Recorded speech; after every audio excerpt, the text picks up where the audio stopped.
At Michael's class reunion, he asked me to pretend to be his girlfriend. His plan was to make his ex-girlfriend, who had left him, envious. However, she didn't show up at all. Instead, I encountered my first love, John, who had changed significantly over the years. Once a bright and clean-cut young man, John had transformed into a mature and steady individual, like a butterfly emerging from its chrysalis.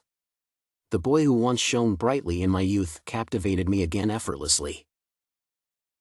Whispering, "Sis, what's wrong?" I seemed to have been lost in thought for too long.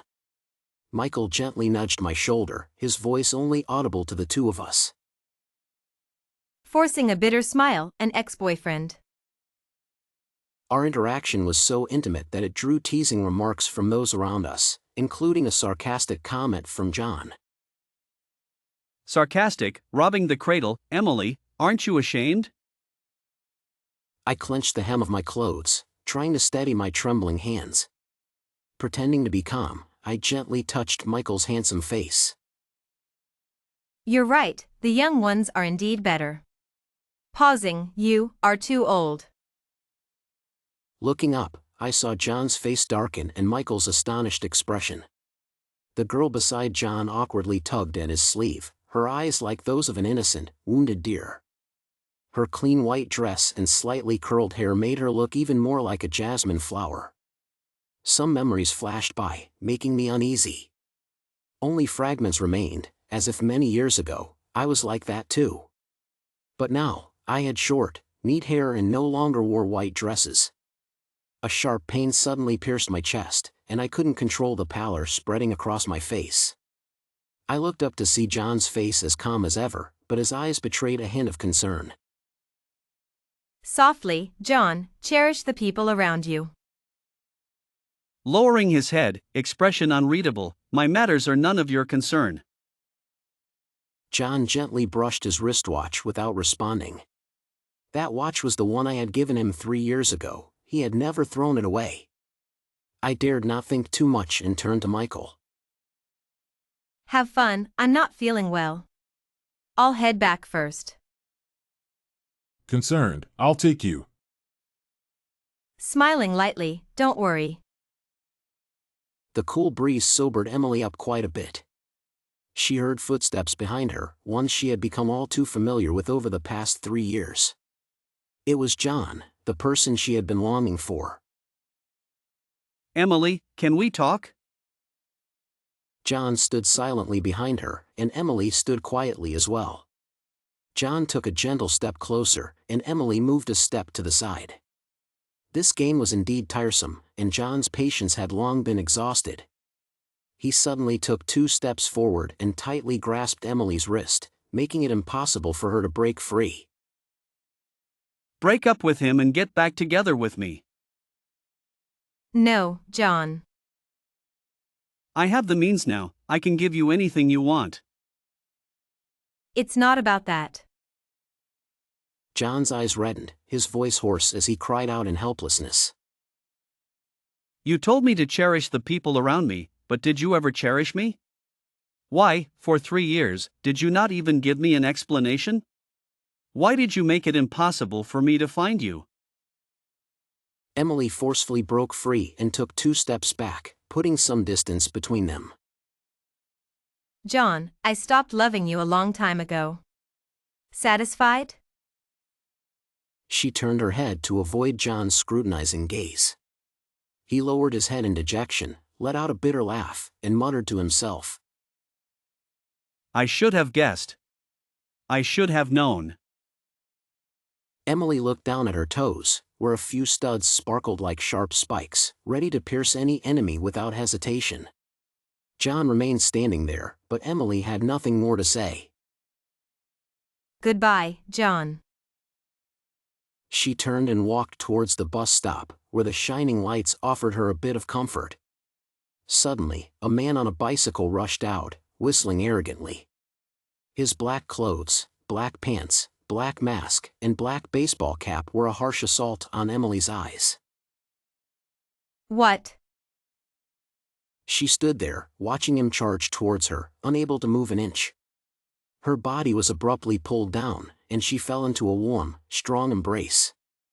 Above her head, a voice filled with anger and concern sounded. Emily, are you trying to get yourself hurt? In the darkness, a tear fell onto Emily's face, cold as ice. Hurt? It was Michael who helped me up. He was still worried about me and happened to see what had happened as he stepped out. I stood up, still trembling with fear. My younger brother pulled me into his arms, gently patting my shoulder. Don't be scared, don't be scared. No one will hurt you. Running out with him was that girl, Sophia. She hid nervously behind John, peeking at us. Michael covered my ears, but I could still hear every word of his conversation with John. How could you let her go home alone? What right do you have to question me? Just take care of your own girlfriend.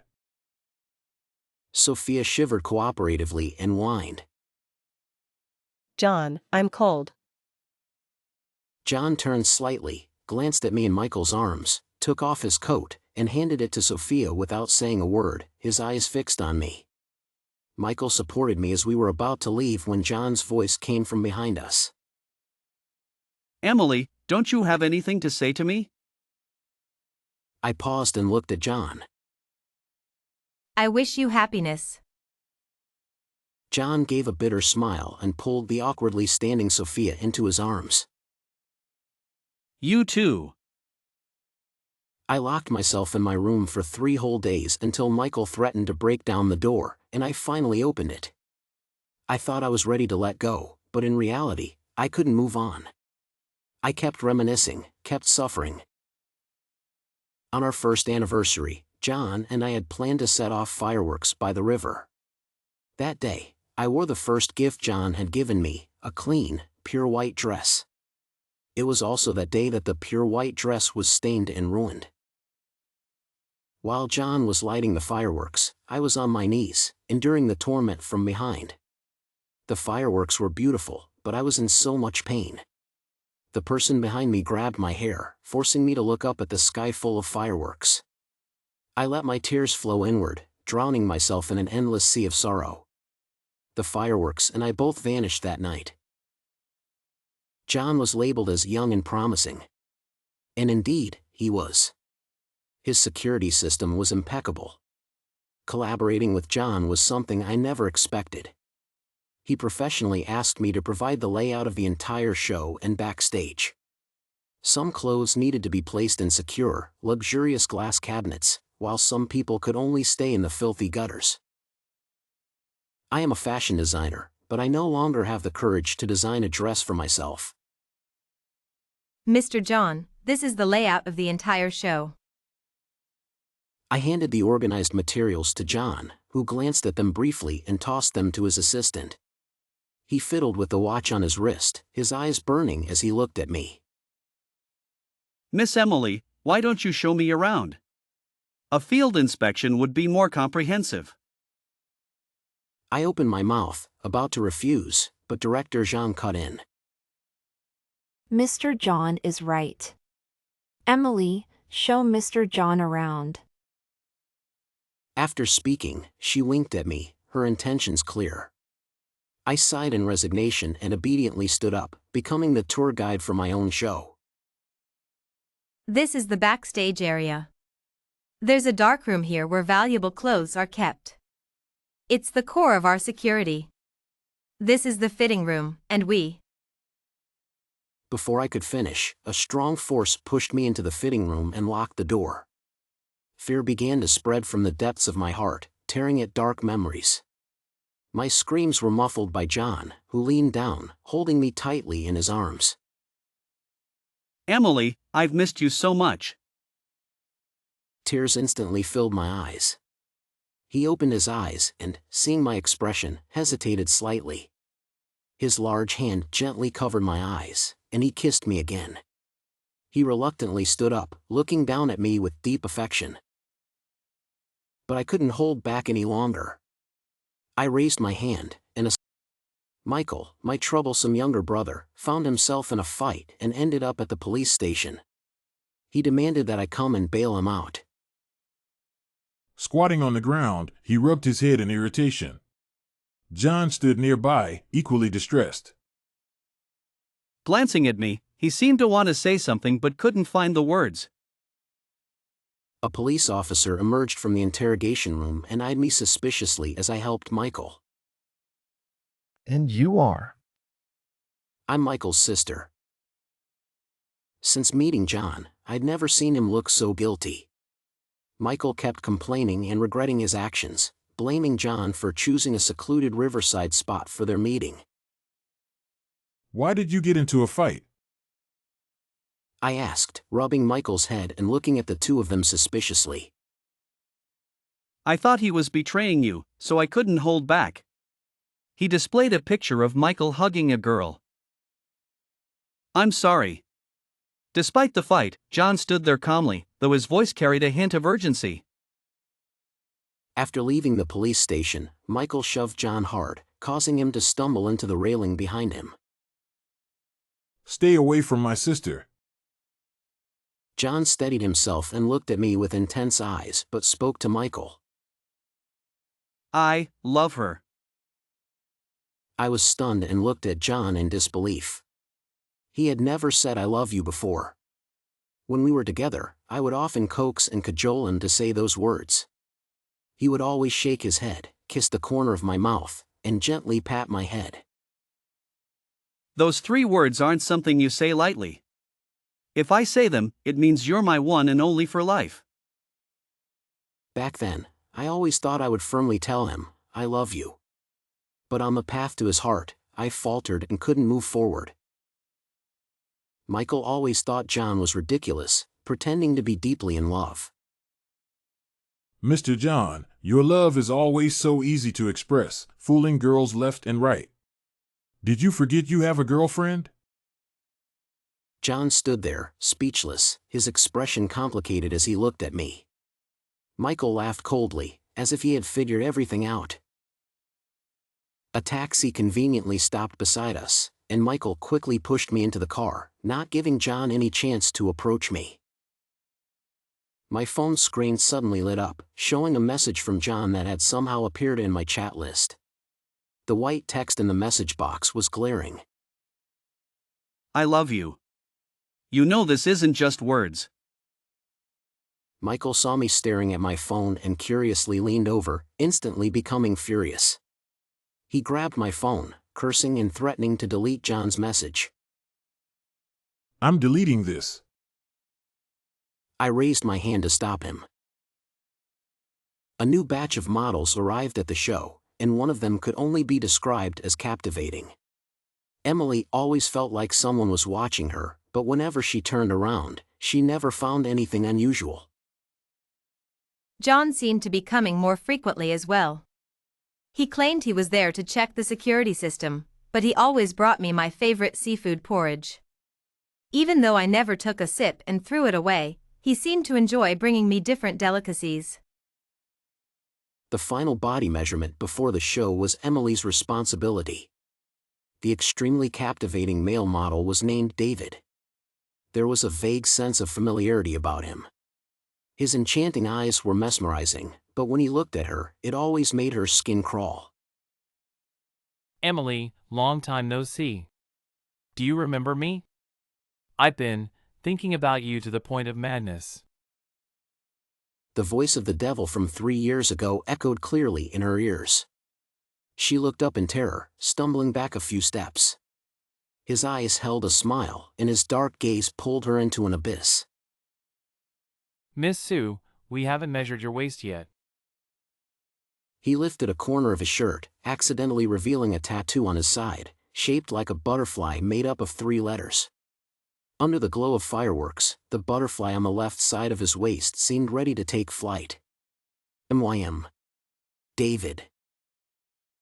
I don't remember how I managed to run out. Along the way, it felt like many people were calling my name: Dad, Mom, Michael, and John. She collided with a warm, solid chest. He grabbed her hand, and she looked up through tear-filled eyes. John. Tears fell like raindrops, blurring John's face instantly. He held her tightly, the longing of 3 years melding into his embrace. Emily, what's wrong? She shook her head, unable to speak of her painful past, and gently pushed John away. He always wanted an explanation, but she couldn't bring herself to talk about her unbearable history. So, our Miss Sue already has a boyfriend. David stepped forward, casually patting John's shoulder, his gaze lingering on Emily. Mr. Jiang, you have good taste, just like 3 years ago. John pulled her behind him, shielding her from David's blatant stare. Who are you? Someone you don't want to know. The room was filled with tension, the kind that made the air feel thick and hard to breathe. Emily, I didn't expect you to come back. You've really surprised me. David's smirk was as smug as ever, while Emily forced a smile, masking her nausea. Do you miss it too? You're no better. In fact, I didn't feel a thing. David's eyes flashed with anger as he grabbed Emily's neck, his grip tightening by the second. Emily, you're such a hypocrite. You have no idea how pathetic you looked back then. Emily's face turned pale, helplessness washing over her. She desperately tried to scratch him, hoping to get a piece of his skin, but David was too cautious. You want my DNA, don't you? Dream on. He threw her harshly against the table and loomed over her. Suddenly, the door to the lounge burst open. What are you doing? John stepped forward and punched David hard in the face. David recoiled, his eyes also turning red with rage. John, what's so special about this woman that you can't let go? David laughed maniacally, staring at Emily with burning eyes, as if trying to reduce her last shred of dignity to ashes. Do you know why she didn't meet you 3 years ago? That night, she was with me. He picked up a dress lying nearby and draped it over his face, looking intoxicated. The dress you gave her was beautiful. John stood frozen, staring at Emily in disbelief. Emily didn't dare look up, didn't dare see the expression on John's face, just as she had avoided telling him the truth 3 years ago. You love her? You two were together? John's voice trembled as he gripped the edge of the table. No, you're wrong. I love her. You have no idea how much I love her. He stopped laughing, his eyes turning cold and vicious, like a blade aimed straight at John. But it's a pity, she was calling your name when she was in pain. David pulled out his phone from his pocket, and a sound filled the room, Emily's helpless cries mixed with a man's laughter. A sharp ringing filled Emily's ears, echoing in her mind. She opened her eyes, but the people before her began to blur. She touched her cheek, feeling the hot, scalding tears fall. From now on, it seems I am truly broken beyond repair. Emily stopped in her tracks, then turned around to face John, her voice strained. John, can you please stay away from me? John licked his chapped lips, struggling to form the words. Can you tell me what exactly happened? Emily, don't make me feel like a fool. Was it him who pressured you? Emily's sorrowful gaze was enough of an answer. John's body trembled slightly as he looked at her in disbelief. Suddenly, he pulled her into a tight embrace. I'm sorry. I'm sorry. I'm so sorry. Emily struggled, but John's grip was too tight. Let go. Before she could finish, a strong force yanked her away, followed by a sharp slap across her face. You wretch. You wretch. Sophia, dressed in white, was being forcefully pulled away by John. His eyes, full of pain, turned to Emily. Sophia, what are you doing? John shielded Emily in his arms, touching her face gently. Emily managed a smile, causing John to panic. Mr. John, you should take care of your girlfriend. Emily turned to leave, but both John and Sophia grabbed her arm tightly. Sophia's voice was piercing. You can't leave, homewrecker. Emily covered her ears, her voice firm. Get lost. Emily. You get lost too. Sophia suddenly started sobbing, her pitiful tears evoking sympathy from passers-by. They whispered, casting judgmental glances at Emily. But John frowned, his voice cold. Sophia, you are just a promise I made to your father on his deathbed. There is nothing between us. Please stop calling me brother, and I am not your boyfriend. John pulled Sophia aside, his voice icy. And Sophia slumped to the ground, murmuring to herself. John, do you know how much I like you? Even after imitating her for 3 years, I still couldn't win your heart. I shivered in discomfort. John quickly draped his coat over my shoulders and held me down, preventing me from escaping. I told you a long time ago not to imitate Emily, but you never listened. The only reason I tolerated it was out of respect for your father. I knew John was straightforward, but I didn't expect him to be this blunt. Sophia stopped crying, looked up in despair, and pointed at me with a crazed expression. I found out everything that happened 3 years ago. Emily, you're unworthy. You don't deserve my John. Why don't you just disappear? If I were you, I'd be too ashamed to live in this world. John covered my ears and shielded me from Sophia's view. Emily, don't listen to her nonsense. This isn't your fault. I turned to look at Sophia. At that moment, her face was twisted with a triumphant smile, as if she had won the world. Her face overlapped with David's, both looking like demons crawling out of hell. I crouched down, trying to steady my trembling body.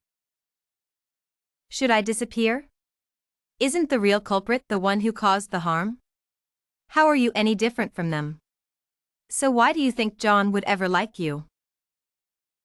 In Sophia's stunned gaze, I steadied myself and walked away with a feigned nonchalance, leaving her alone in tears.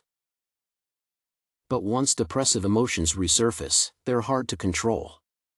So, I decided to end my life. On a day when Michael wasn't home, I used a shard from a broken mirror to hurt myself.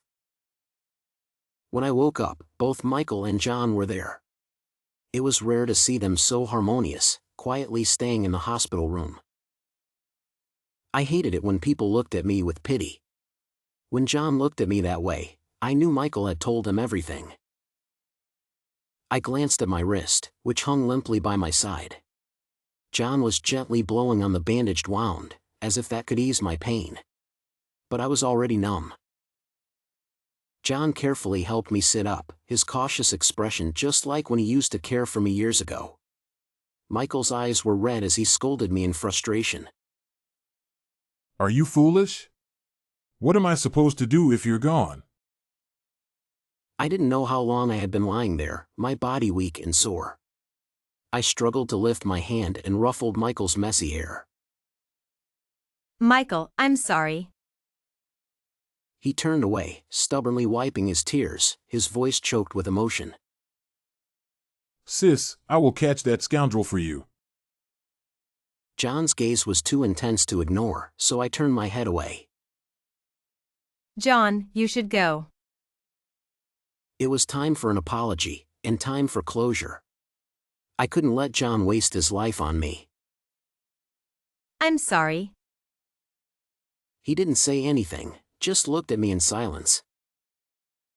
Michael, sensing the tension, picked up his coat and headed for the door. Sis, I'll go get John and Emily sat in uncomfortable silence, the air thick with unresolved emotions. Emily turned her gaze to the window, where the hospital garden boasted a bed of roses in full bloom. Voice shaking, Emily, I hate you. John's head was bowed, his bangs concealing his eyes, making it difficult for Emily to discern his expression. Hesitant, yes, I know. So you still. Before Emily could finish her sentence, John interrupted her, his frustration evident. Pleading, I hate that you left without a word. I hate that you didn't tell me the truth.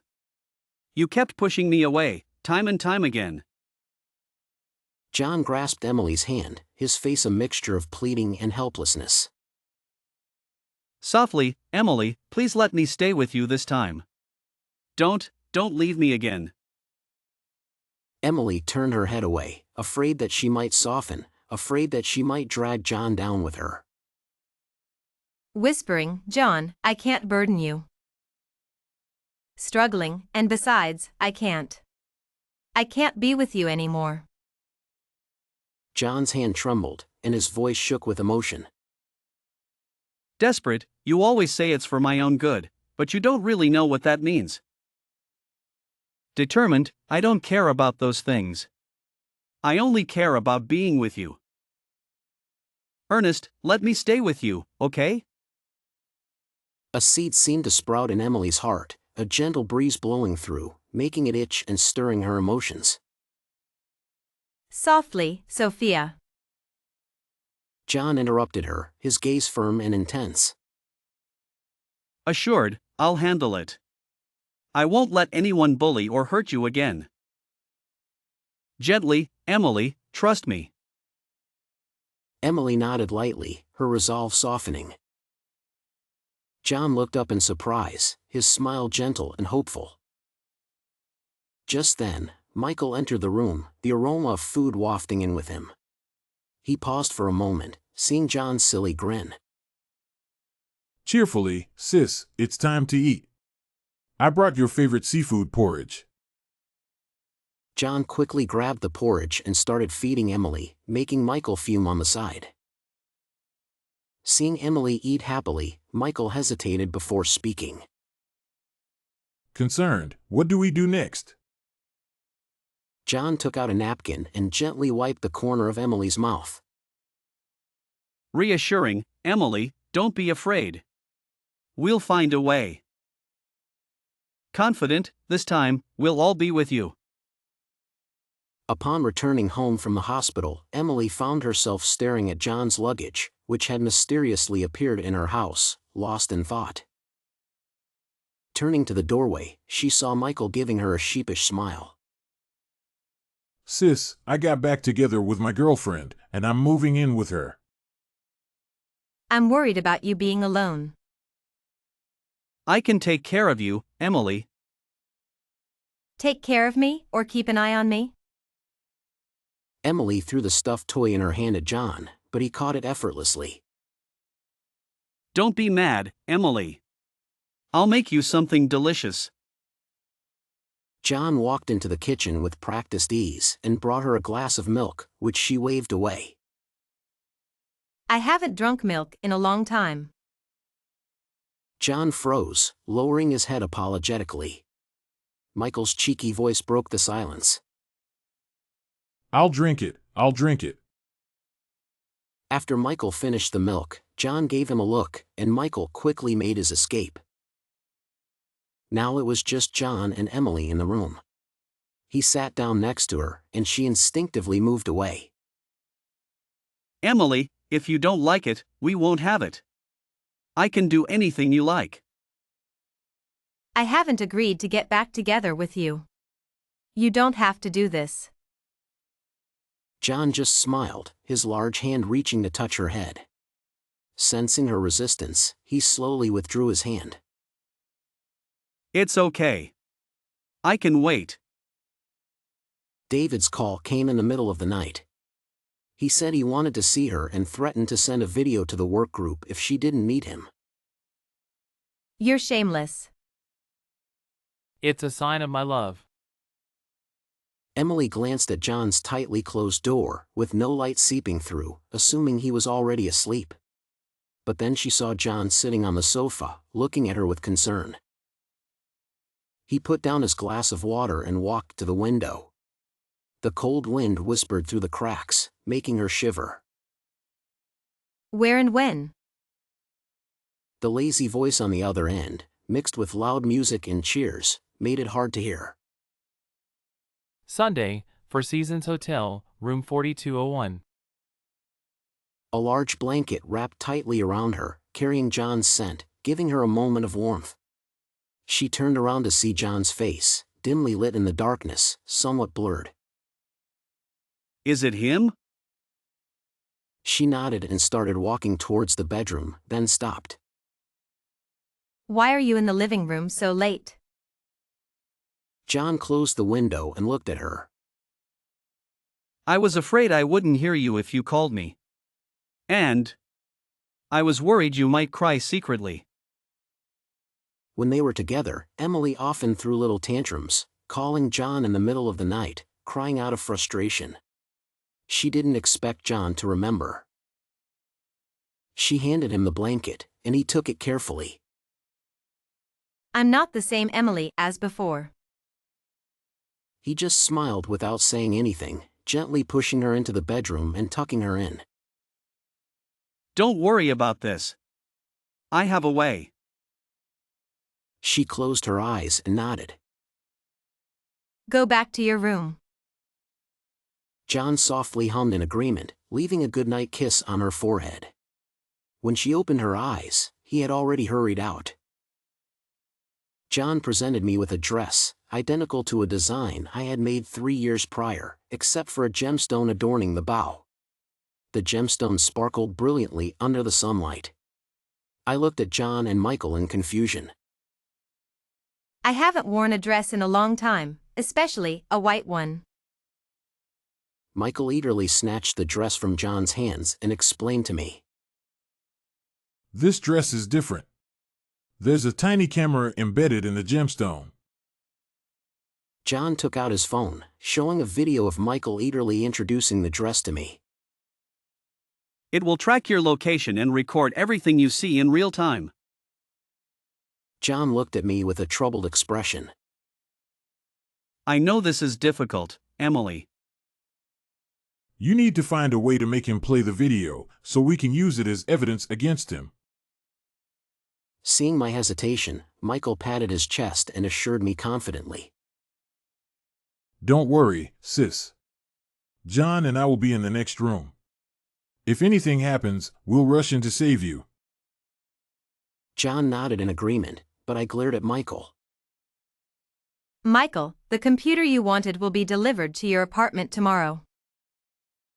Ignoring my glare, Michael handed me the dress. Sis, go try it on. I nodded and walked towards the bedroom. Suddenly, I realized something was off and turned to look at the phone in John's hand. John innocently waved his hand, but Michael quickly snatched the phone. That's an extra charge. I knocked on the hotel room door, and inside was a room filled with balloons and roses, creating a warm and romantic atmosphere. David, dressed in a tuxedo, greeted me with a gentlemanly demeanor. To celebrate our reunion, my princess. I put down my bag and sat properly on a chair. David was scrutinizing me from head to toe.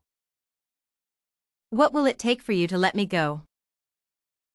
He swirled the wine in his glass, looking at me with a half-smile. Let you go? You are someone I worked hard to get. How could I let you go so easily? I clutched the hem of my dress. How much? To buy your video?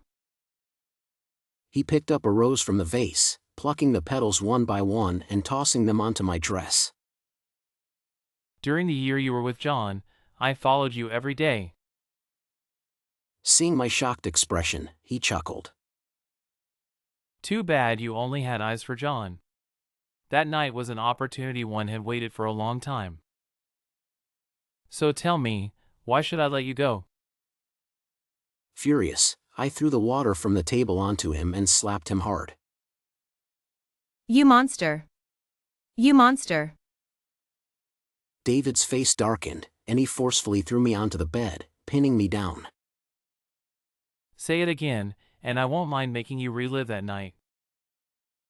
He gripped my wrist, caressing it before suddenly laughing. It seems that night left a deep impression on you. I struggled and kicked with all my might. You monster. You monster. Hearing John's name, David's anger flared as he pulled out his phone and pressed play. Still calling for him? Do you think if I send him this video, he'll still want you? He tossed the phone aside and started tearing at his own clothes. The door was pounded on forcefully, and the voices of John and Michael came from the hallway. Open the door. We've already called the police. David ignored them, as if he had anticipated this. He looked at Emily with a calm demeanor, stood up gracefully, and tidied his clothes. You say I did something wrong, but where's the evidence? What do you call your actions just now? He chuckled dismissively and sat at the dining table, cutting into his steak. Didn't Miss Emily come here willingly? Mutual consent, and you call it wrong. The door beeped as it was unlocked. David looked displeased at the entrance. The manager stood there, looking flustered. I'm sorry, I came too late. John saw Emily and rushed over, holding her tightly. She patted his back, signaling him to let go. Who allowed you to let them in? They said you were committing a crime. And you believe them? Do you want me to file a complaint against you? Before Michael could intervene, the manager, frightened, replied. They have surveillance footage. David quickly walked towards Emily, but John blocked him firmly. David still held the steak knife, its blade gleaming menacingly. Didn't expect this, did you? I was too careless. John also smiled and gestured behind his back for Emily to leave quickly. Dealing with someone like you, using high-tech methods, is really a waste. Go now. John pushed Emily away forcefully, and David swiftly followed, blocking her path and pointing the knife at her. It's not him I want, it's you. Emily was taken hostage. Just 2 minutes before the police arrived, David had taken her to the hotel rooftop. The howling wind stung her face. Blood trickled from my neck, staining my dress, making it all the more conspicuous. Why? Why? You never even looked at me. She glanced at John, who looked at her with sorrow and guilt in his eyes. If I had met you first, would you have loved me? Never. David laughed. The police were still trying to dissuade him, but John stood there, pointing at his own nose with his finger. I understood immediately and nodded lightly. Remember the signal? First tap, 3. Second tap, 2. Third tap, 1. Bite. I bit down hard on David's arm that was wrapped around my neck.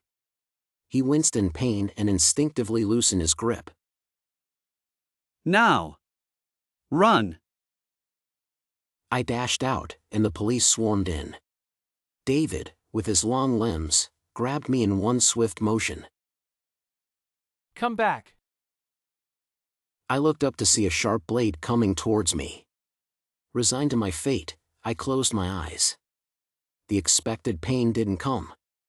Instead, there was a deafening gunshot and a man's groan.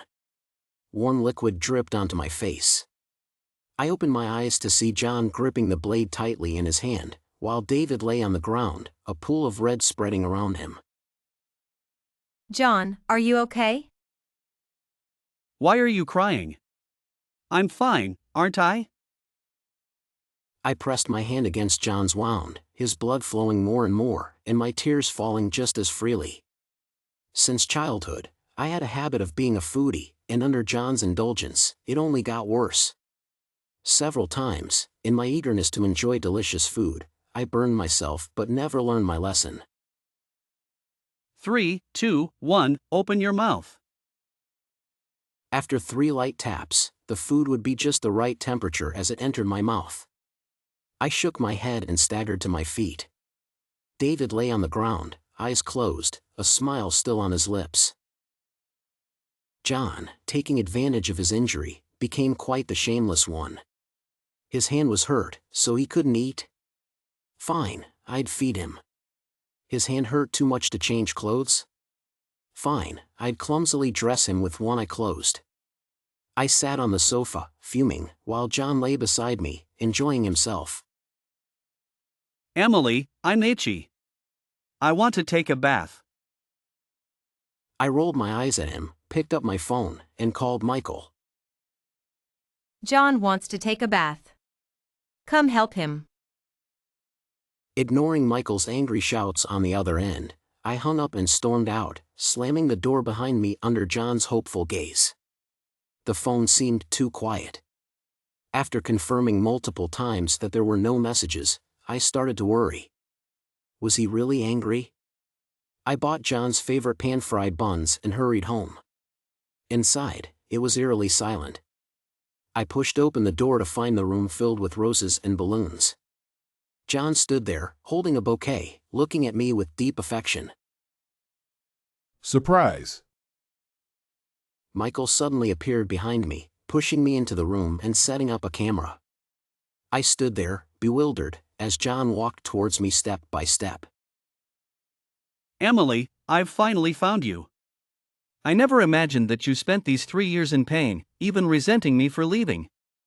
I often blamed myself and felt guilty for my negligence. But fortunately, I found you. I was able to protect you at the most critical moment. John's voice choked up a bit. He turned his head, took a deep breath, and said, Emily, I love you. Would you be willing to start over with me? I took the flowers and nodded lightly. John immediately pulled me into his arms. You two continue, I'll leave. The atmosphere was intimate and tender. John took my hand, kissed the back of it, and then gently caressed my lips. Is it okay? Yes. A gentle kiss fell, along with 3 years of longing, filling my senses. Flowers may wither, but my love for you will never fade. If meeting was our most beautiful moment, then isn't it? The first time I saw her, she was eating a small cake, dancing with joy. Her happiness resembled that of an adorable little hamster. I began to look forward to encountering her in the cafeteria more and more. Excuse me, could I have your contact information? I was taken aback. It turned out she had noticed me for a while too. For the first time, I was happy because of my appearance. Conversations between us grew frequent, and soon, feelings developed. It was almost like falling in love at lightning speed, and naturally, we ended up together. Look at this delicious food. Emily's eyes would light up, and she would eagerly stuff the food into her mouth, even burning herself several times. Emily, wait. Let's make a deal. Only start eating after I tap your nose 3 times, okay? All right, deal. But Emily was not just a little hamster, she was also like a blooming white rose. At the school's lawn music festival, Emily organized a fashion show. Thank you, everyone. These are my designs and concepts. I felt like I had found a treasure and often couldn't help but smile. Time flew by, and on our 1-year anniversary, we planned to set off fireworks by the river. I gave her a pristine white dress. Emily, this dress is perfect for you. But that day, I waited for a long time, and Emily never showed up. When the fireworks bloomed, I seemed to hear Emily calling me. I turned around, but it was just darkness. She had an accident. The place where it happened was less than 800 meters from you. I regretted it deeply. If I had been more attentive, Emily wouldn't have had the accident. Since then, I never saw Emily again. They said she transferred schools, but I never got any news about her. I never expected we would meet again in such a way. Sophia insisted that I accompany her to a class reunion. Come on, it'll be fun. Emily had changed a lot. She had a pale, sickly look, and her eyes had lost their former sparkle. Emily, can we talk? I'm sorry, I don't know you. I swore I would never think about her again, but then her company coincidentally purchased our company's security system. I never imagined that the model harassing Emily could be so despicable. When I saw the video, I understood everything. That night, she didn't fail to show up. When I received the news of Emily's tragic incident, I stumbled to the hospital. Emily, please be okay. Emily lay on the hospital bed, her face pale, lifeless like a broken porcelain doll. I was terrified that she would leave me. It was all your fault. You scheduled the date at night, by a deserted riverside. I couldn't imagine the pain Emily endured every day and night for the past 3 years.